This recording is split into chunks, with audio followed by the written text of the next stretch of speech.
The Morristown Green, a central park echoing with the footfalls of Washington and his compatriots during the Revolutionary War, is not merely a serene escape, but a living testament to the town's pivotal role in shaping our nation. Morristown's history seamlessly intertwines with every individual who grew up there, creating a childhood rich in the echoes of the past and a vibrant spirit of community carried forward by each successive generation. These are their stories. This is Beyond the Green.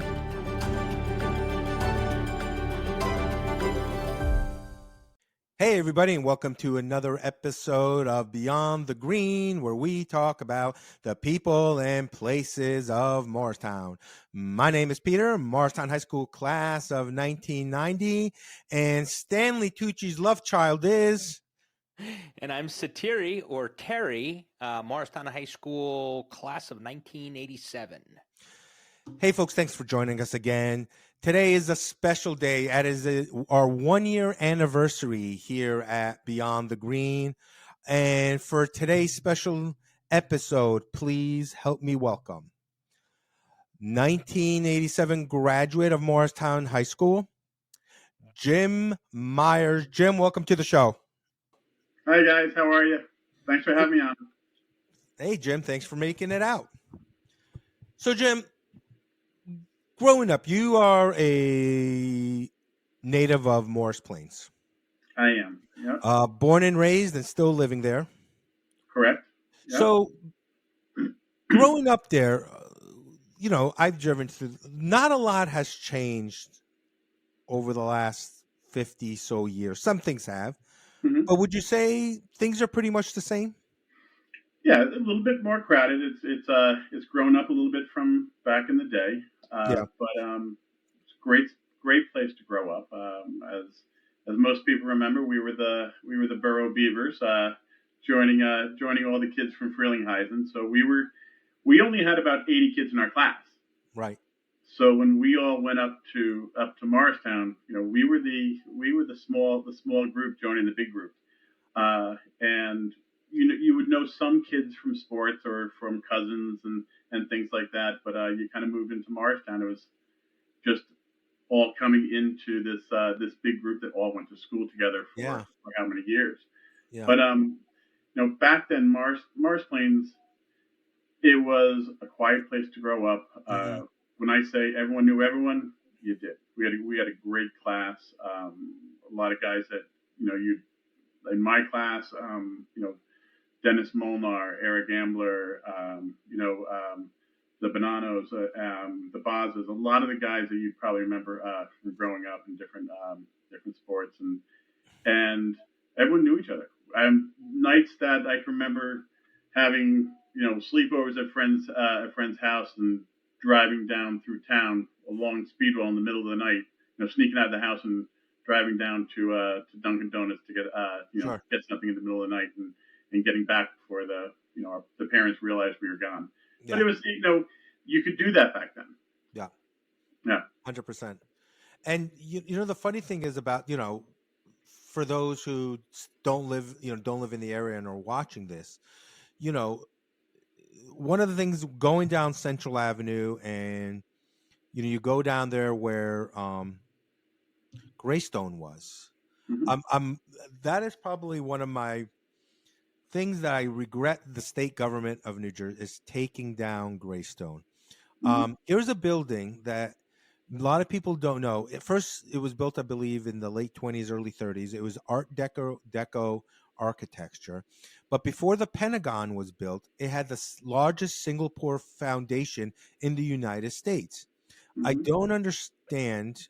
I'm sure they got, whatever money they did to sell it off. If they had just maintained that, I think it would have been a great touristy place for people to go. I don't know. What are your feelings about that? Look, not only a tourist attraction, it would have been an incredible college campus.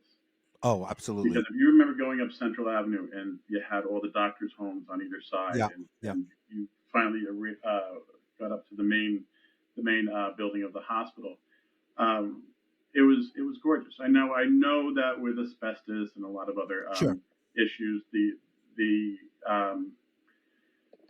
saving it was a lot more expensive than actually taking it down. Yeah. Yeah. The beauty of losing it is probably the gain of the county with all the county fields. 100%. Because 100%. that is wonderful. But to your point, it had the largest underground network next to the Pentagon. Yeah. It was amazing. Yeah. And what a lot of people don't realize is that back before it became unfashionable for patients to work, the patients worked the land. Yeah, they had the farm right there. They had the farm. They had, if you go up into any of the woods around there and like with a metal detector, you will find old scythes. You'll find old tools and that were there from that period of time. Yeah. The reservoir, which is as you're on as you come up Grannis and you're heading towards into the up, there's two ponds on your right hand side. Okay. Those are the old reservoirs. That dam was built at the close of the Civil War. Wow. At the same time that they built Greystone. Yeah.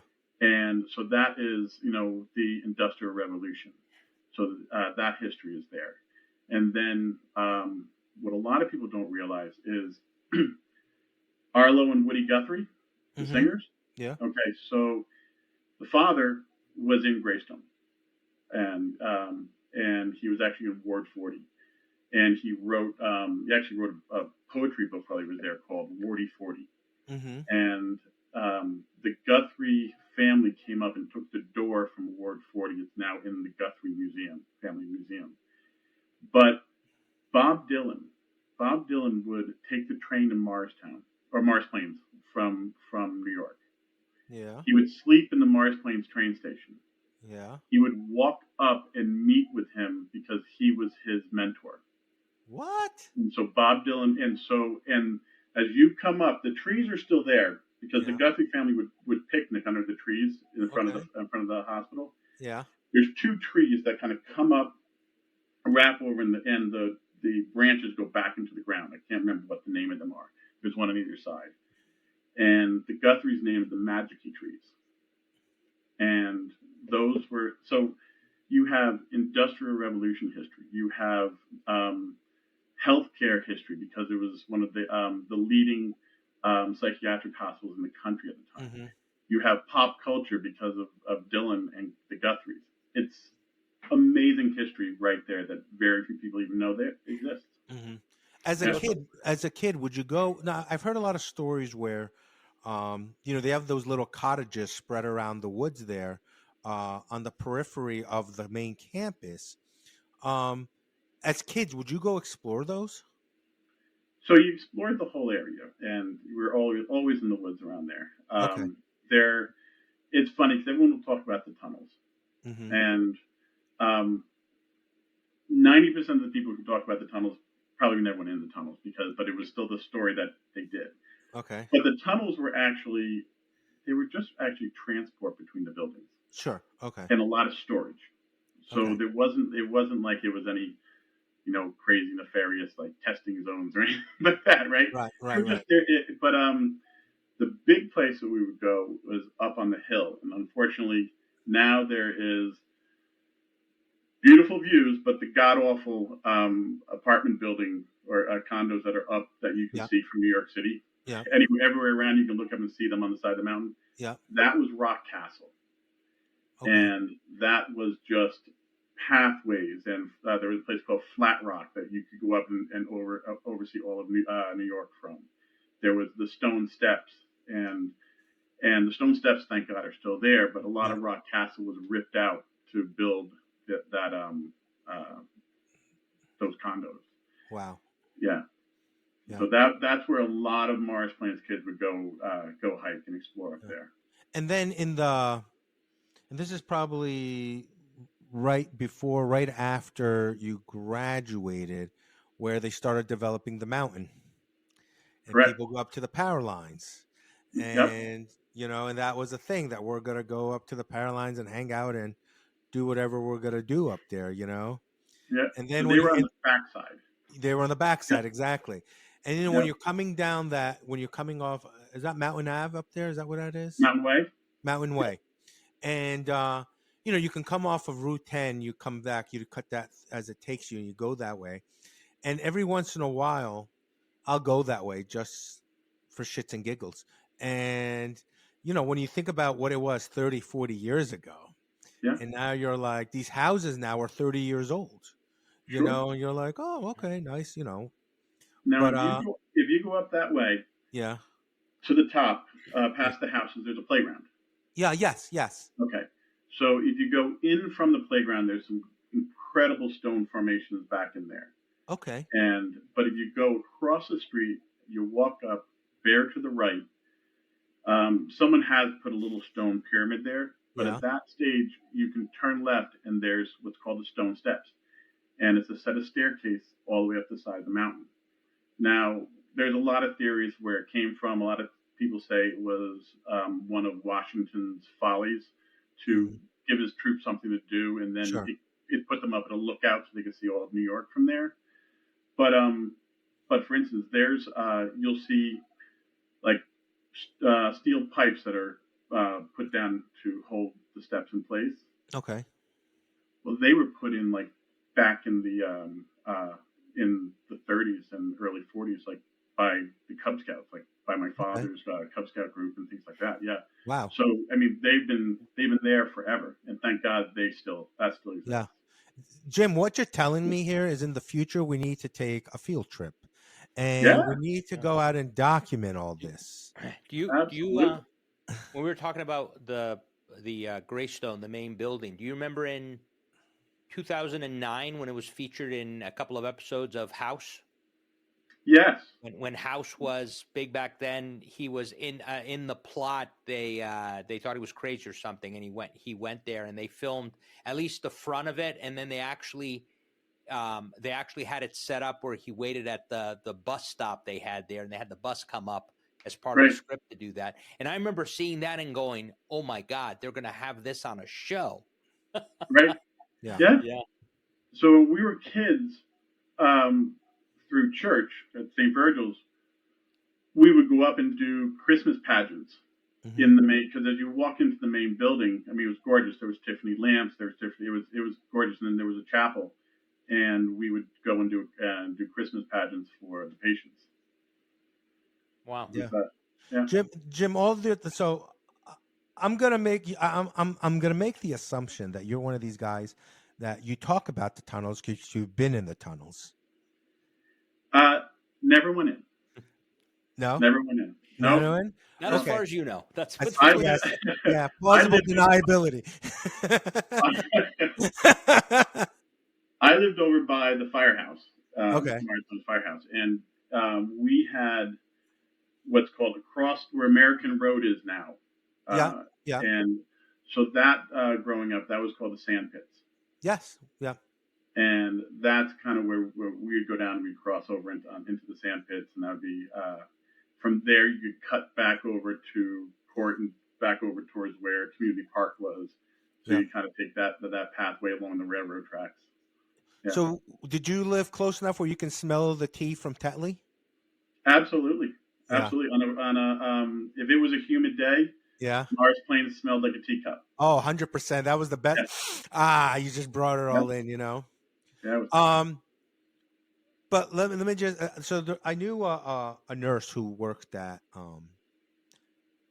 Greystone, and she would tell me stories that working the night shift, how haunted it was. And I don't know if you've heard stories of this, but one night she told me she was working the night shift, and she saw this gentleman at the end of the hall who kind of was just walking randomly. So she goes after him. She turns the corner, and nobody's there.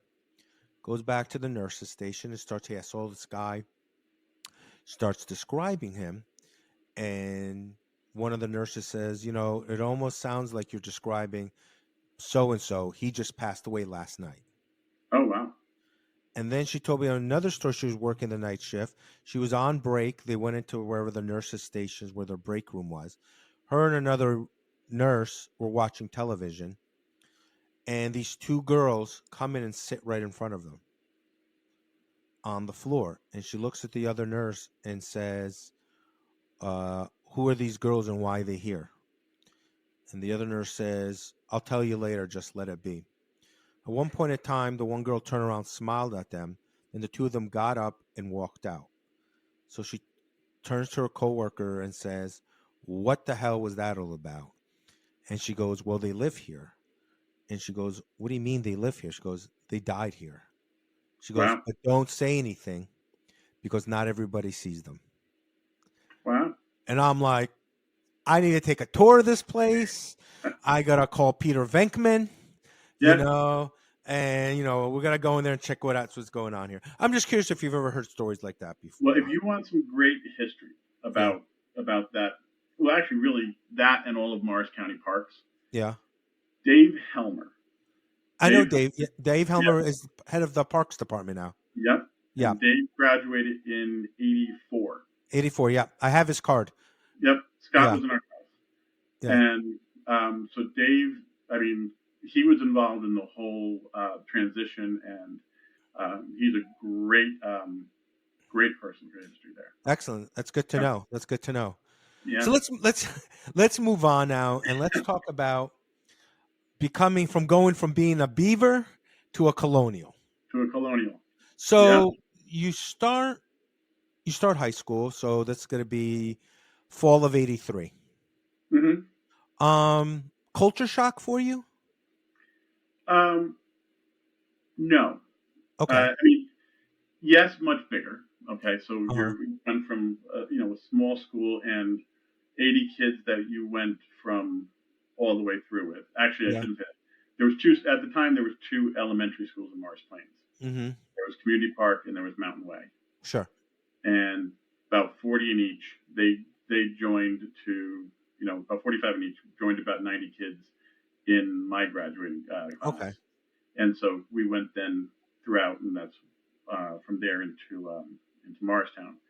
But at the time, I already had two older brothers and older sister who my sister had already graduated. My two brothers were there. Okay. And then a whole slew of cousins. Okay. So I've been going there for a long time for sports and different things like that. So it wasn't as much of a shock, but for Morris Plains kids, it was a big change. Yeah. So now you played football. Mm-hmm. Did you start as a freshman? Freshman football, yes. Yeah. Not higher than that. No. Actually, it's funny because when I look at we started football in the summertime. Okay. Right. Obviously, you started football camp, so that was kind of our first break into Morristown High School. Okay. Was summer camp for football, and most of those guys it's great. I'm friends with to this day. Mm-hmm. And I was just away last week with Danny Smith. Mm-hmm. Do you remember Danny? Yeah. So and Danny I met that summer. And these guys I've stayed tight with ever since. It's now what are we now? We're 38 years out. So what's that? Almost 42 years ago that this was. Yeah. And it was crazy because we would do triple sessions back then that you're not allowed to do now, but kind of brought everyone together, and we've all, like I said, we've all stayed tight over the years. Yeah. Now your dad was on the 74 team, right? Oh, before that, no. My dad was on the 48 championship team. 48. The 40. Yep. I'm sorry. And they won like you said, they won the championship. Mm-hmm. Was he an influence for you in playing football? He was a major influence of getting involved. Okay. And being involved in as much as possible. Okay. To whatever came along to join and be part of. Okay. And did he push us for football? No. Okay. We grew up knowing a lot of the men he played with. He played with my uncle Joe Dempsey, who was a history teacher at the high school. Wait, Joe Dempsey is your uncle? Yeah. Wow. Yeah, that's my mom's brother. He was up, man. You Jim. don't He understand. was This one of my guy, favorite uh, teachers. I can't this tell you how guy. much I Oh, loved Mr. I got, Dempsey. Jim, you're gonna bring tear to my eyes now. Okay, I cannot express to you how much I love that man. Yeah, oh, He was. yeah. Oh God. His stories of being in the Navy and yeah. flying the hurricane hunters took up like the first. It was always story time before you got to the dittos that he Oh, passed around. Yeah, he was a great guy. Yeah, that's wow. That's awesome. and I you had know what no the idea. and you know what the funny thing is? I saw him years later. This had to be. God, I don't know how old he was. I saw him. This had to be late '90s, around the turn of the century, and I saw him at Pasta de Costa in Randolph. And it was just when I saw him, I hadn't seen him in years. It was just one of those things, like and his wife. I knew his wife Audrey, I believe it was, Absolutely, yes. and she was the library assistant at Freelandheisen. So I had met her when I was at Freelandheisen, Mm-hmm. and then I found out, uh, I met, I think, his younger daughter. I met his older daughter. I happened to run into her at the class of 74's reunion. Who That they taught at just, yeah. Frelinghuysen? What's Cindy that? Weber. Cindy Weber. Yeah, and I remember Cindy as well, right? And Yep. so it's just you, Jim. Like, oh, God Yeah, damn you, so Jim. cool. But that is so awesome, dude. That is such a Yeah. plethora of information. And I always say when he would talk, he was so proud of his brother, who was working. He was undersecretary for HUD under Reagan. Wow, you're good.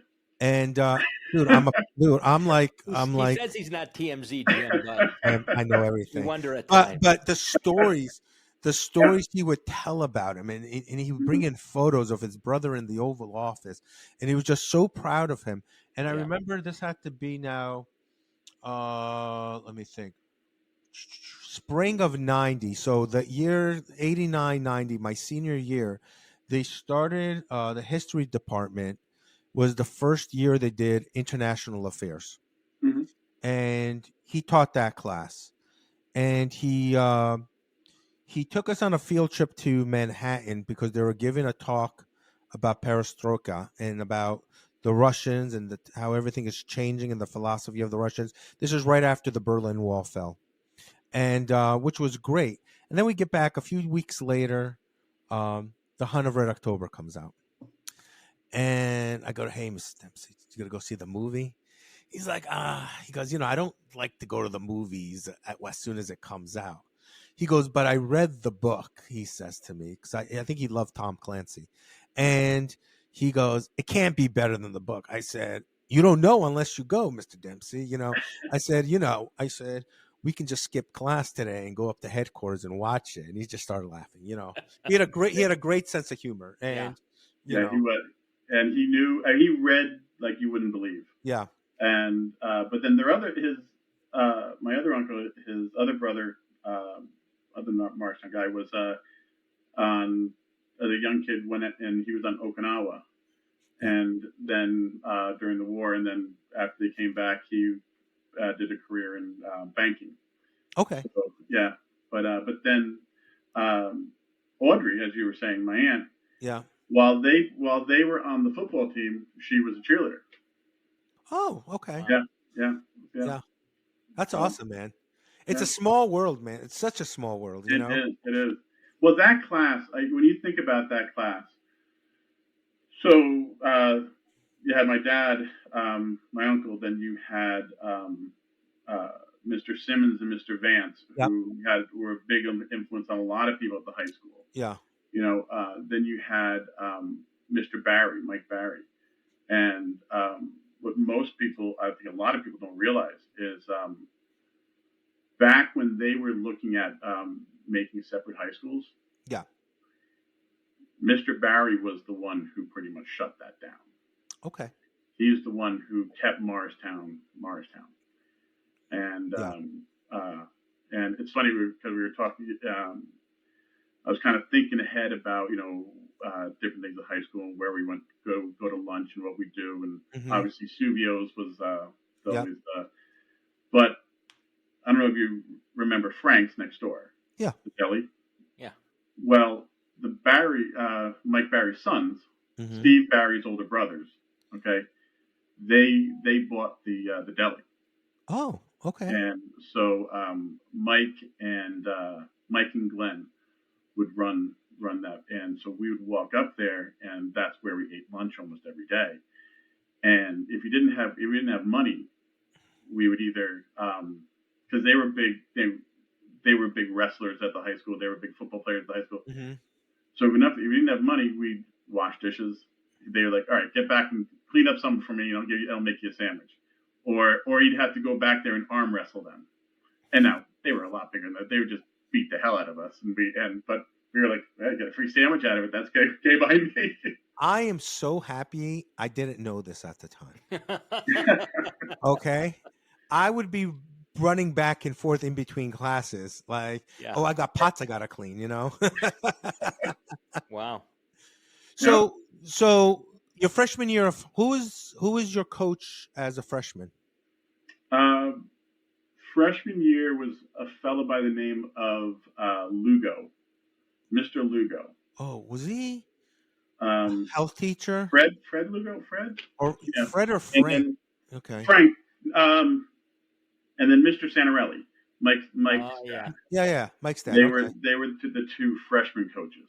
Okay. Yeah. Okay. And then sophomore year, Mr. Bellis, I'm assuming? Coach Bellis? Yeah, so Mr. Bellis, he, by the time, Mr. Sharona had moved on by our junior year, and then Mr. Bellis. Oh, so Coach Sharona, you still played under Coach Sharona then, okay. Yes, I didn't play under him. We were like, we were like the scrub yeah. defense. But yes, and then Mr. Bellis took over. Okay. Yeah. Who I would say, in my opinion, probably one of where I have certain teachers that influenced me educationally. Yeah. I think in just everyday life, I'd probably say he'd probably be one of the biggest influences. Wow, that's great. Yeah. So looping back to your teachers, who influenced you as a teacher? Who influenced you? I would probably say, if I had to pick, I'm a huge, as you and I were talking about earlier, I'm a huge history buff. Yeah. And travel and everything else. And so in Boro School and Morristown, there were two sisters. Okay. And Miss Kelly. One Miss Kelly taught at Boro School. History. Okay. The other Miss Kelly taught at Morristown.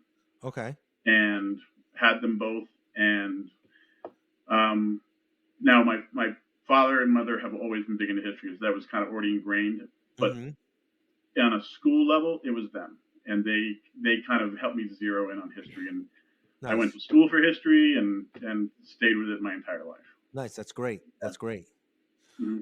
So now, looking back at your own football career, and your son now, Ryan, is a senior there. When you look back at your own playing days, and you look at the last 4 years for your son, could you see a transition of the sport at the high school level? So I would say this. I think we were very proud when we were very bad. We weren't good, but we were very proud. All right, and we were and we loved playing, loved being together. And I now see that coming back, and I kind of I think I give Casey Flynn a lot of credit for that. Mm-hmm. And when you think about the fact that my dad played for his great grandfather, was friends with his grandfather, and his family is so involved with the youth league, bringing it up. I now start seeing there's going to be now the tradition is coming back, and I think a lot of the pride of and not to say that there hasn't been for years. I mean, Mm-hmm. we think of all the Sure. state championship teams that have come through, and a lot of the guys. I think everyone's proud of it, but I think the culture is starting to come back. Yeah. I mean, just if you look at from my oldest Mm-hmm. to my youngest, Mm-hmm. you would always get the kids going to the games, but slowly during the game, kids would filter off and go to where they were going to go. Sure. Now you see the kids staying to the end. Yeah. Okay. So I think the culture is really starting to come back. Yeah. Which is great, Which is terrific. Yeah. Yeah. Yeah. And I mean, for me, football was only part of because I also swam and then did track and field. Well, I did the field, not the track. I wasn't. So but talking about swimming, for you as a freshman in '83, arriving there, that must have been a novelty to have an indoor swimming pool. that was wonderful. So my brothers still had to go up to the Y. Okay. But then the pool opened, and so when I got there, everything was right there. Yeah. And I think we were the envy of a lot of the schools around.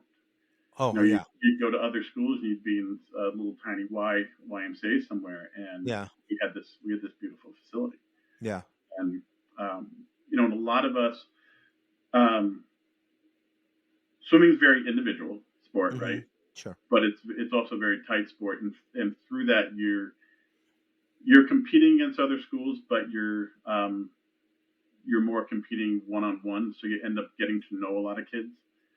And like I lifeguarded at Streeter Pool for all through high school, and we had a lot of Randolph kids also work there who were also on the swim team. And so it was kind of a nice way to get to know kids from other schools. But even on this trip that we were just talking about, we had we had 5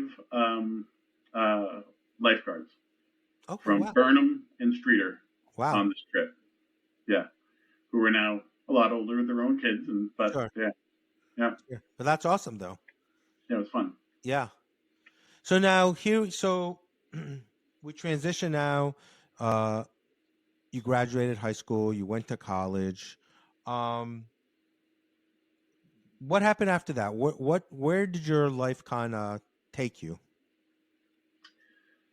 So I went up to Rhode Island, went to Providence College, and then from there, wasn't entirely sure what I wanted to do right away. So I moved out to Montana, and I joined a group called the Jesuit Volunteer Corps, which is kind of like the Peace Corps. And I would do counseling and on the reservations around the state of Montana.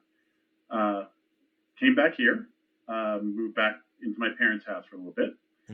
At that stage, I started working, still doing social work in Patterson, and a place called Straight and Narrow, which was it was an experience and definitely eye-opening, but it was a great experience.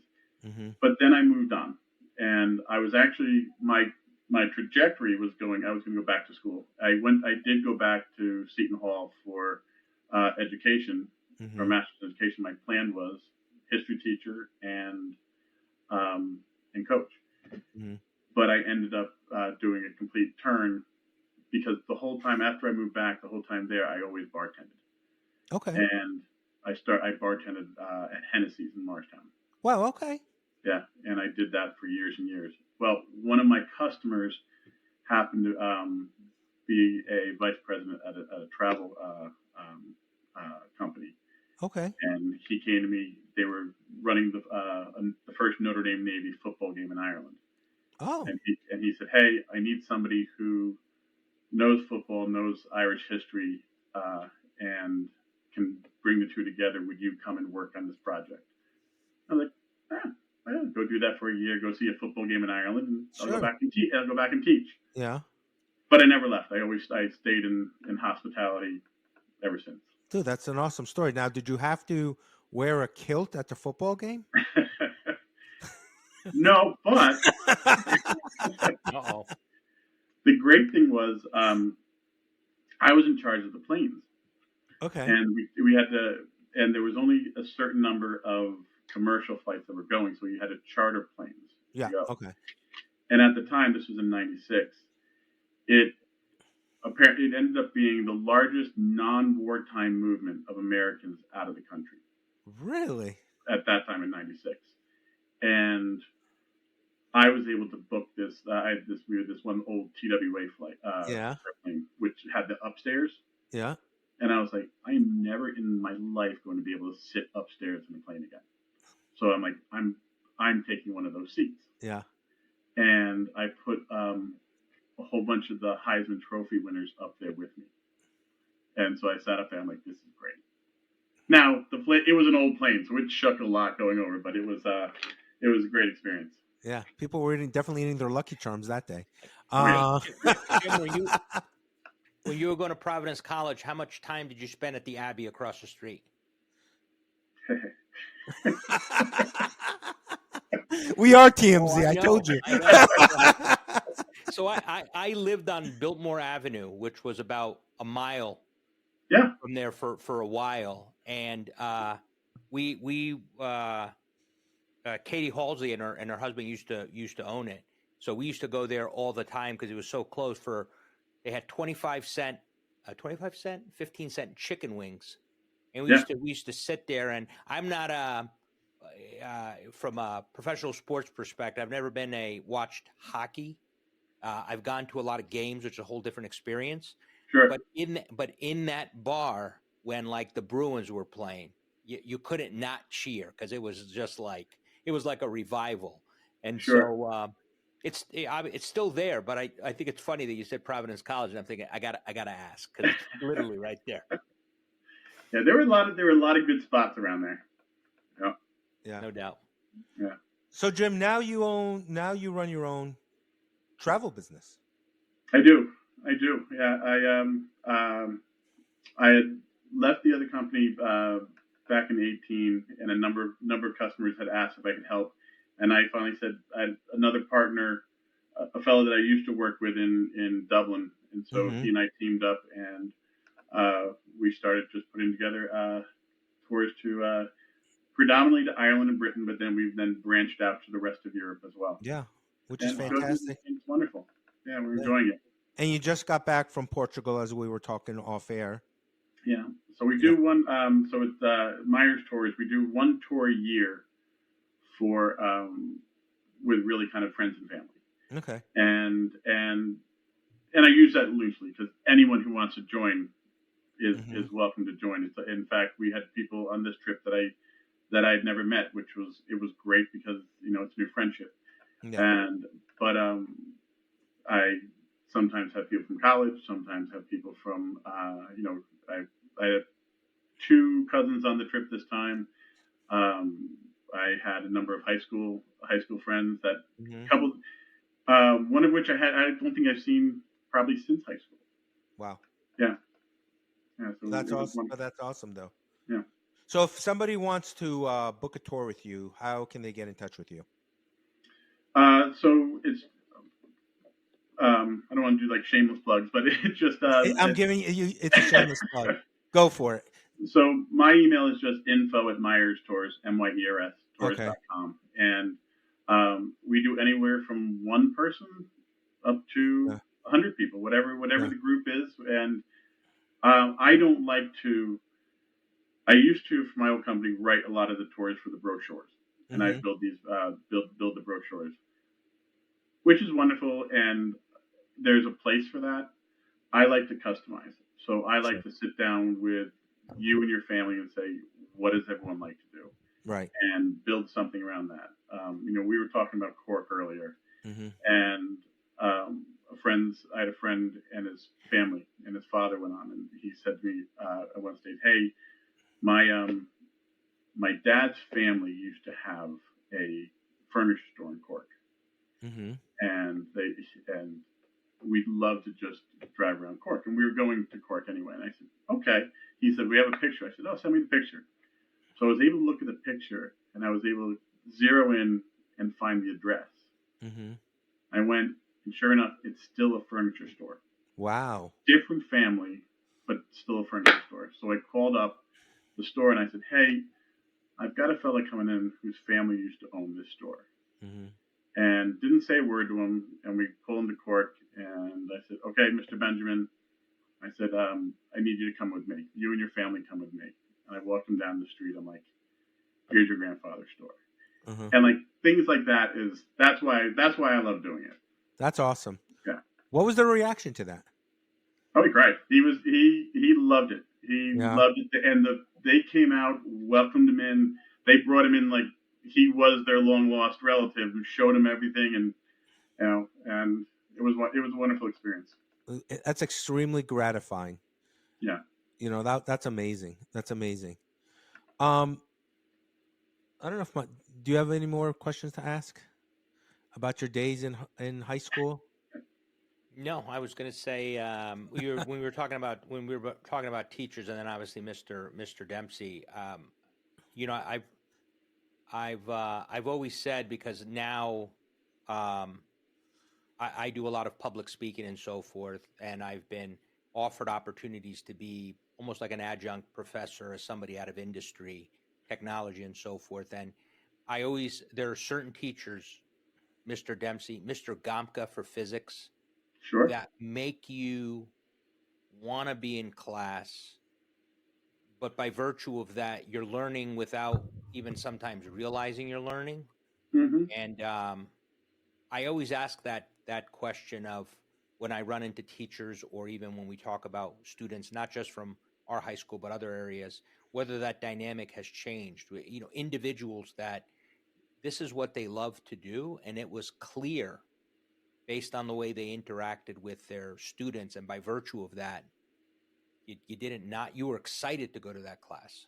Yeah, You and know I what I think mean? that It's just we were lucky. I think we had a lot of very, very good teachers. Yeah. And I mean, if you think of just for comedic was when you had like Mr. Butler, and you would sit in that art class and laugh. I mean, he was teaching you, yeah, but you would laugh the entire time because he yeah, was just so funny. Yeah. And but even like fast forward to these days, you guys did a great piece with the boys, the football team this past season, and so they end each of their years where the seniors go and present T-shirts to the teachers that have influenced them the most. Okay. And they and the whole video that they show at the end of the year, and Yeah. when you see that, you see, it's also not just the teachers. It's when you look at Jerry, who is on security. He's from Madison, but he is probably Morristown's greatest fan. He is 100%. that. He doesn't matter what sport it is. He's there. He's Yeah. at every sport, and he influences these kids. Yeah. Just His presence. being there, his presence. Yeah. Yeah. Yeah. Yeah. Jerry's like a Visa card. He's everywhere you want to be. Yeah. Yeah. Pretty much, great guy, great guy. That's just amazing. Well, listen, Jim, we're kind of backing up to our time. We would love to have you back on. Just so many more stories. I didn't realize when I asked you to be on this how much of a plethora of information you would be. I am just listen. I'm just so grateful you could make the time for us. Yeah. Well, I appreciate it. Thank you. And we definitely need to do this again. Hopefully next time we'll do it in person. But I just have one more question for you before we end here. Looping back to the borough, and we talked about the changes, but and I'm not going to talk about the we talked about this off air about the politics with friendlies and what's happening there. But for you personally, is there any one or two places in Morristown that, when they were gone, saddened you? In Mars Plains, Yeah. 100%, I would say couple things. I mean, I would is definitely Collins. Yeah. Collins Pub, because it was Collins was the meeting place not only for also owned by Morristown graduate Dominic Alberta. He was a soccer player for the high school,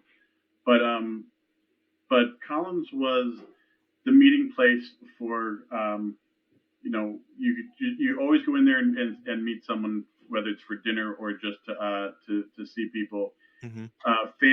Families would go in there. Where Arthur's is always the restaurant, and Arthur's is wonderful. The restaurant with a bar, Mm-hmm. right? Collins was the bar with a restaurant that all the locals went to. Sure. And in the back room at any given time was either a sports team, kids and coaches, or a coaches meeting, or Mm-hmm. a draft pick. There was always something going on there. So that was a Mm-hmm. real kind of center of the community. Mm-hmm. Growing up, I mean, definitely Friendlies. Yep. I was a paper boy, and Friendlies was on my route, and Mm-hmm. probably why the Fribbles did not help me. Yeah. But it was a great.